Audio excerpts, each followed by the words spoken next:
Сегодня ко мне одна пожилая женщина подошла и говорит: батюшка, объясните мне одну вещь.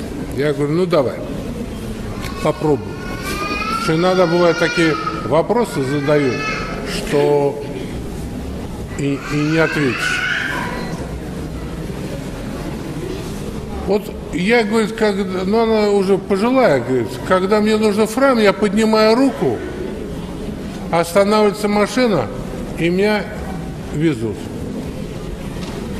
Если за рулем мусульманин, он с меня денег не берет. Говорит, ну не может сын брать деньги с матери, тем более, когда она едет молиться.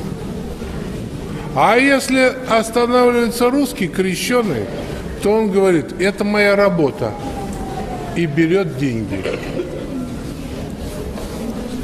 А я говорю, да очень просто.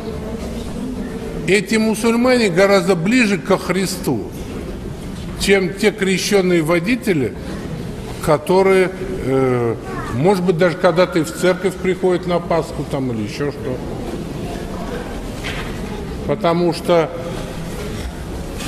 в них нет ни милостыни, ни жалости, ни милосердия. Вместо того, чтобы уцепиться за бабушку и сказать, отдай я тебе еще покатаю, давай я тебя и в прачечную свожу, и за квитанцию заплачу, давай я тебя в магазин свожу, и сумки отнесу на твой этаж. А если у тебя там лифт, ну, до лифта. Потому что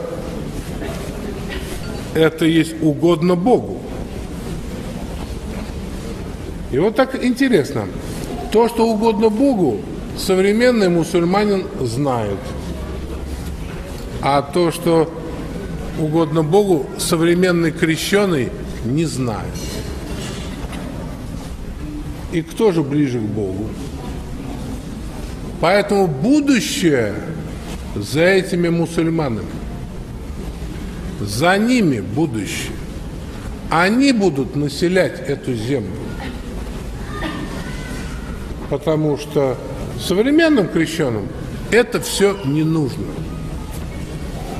Они и горячие, они и посты соблюдают. Когда их праздник, люди боятся даже в этот квартал заходить, потому что десятки тысяч молодых мужчин стоят на коленях и молятся Богу. Где вы видели столько православных мужиков? Нигде и никогда. Только одни бабы.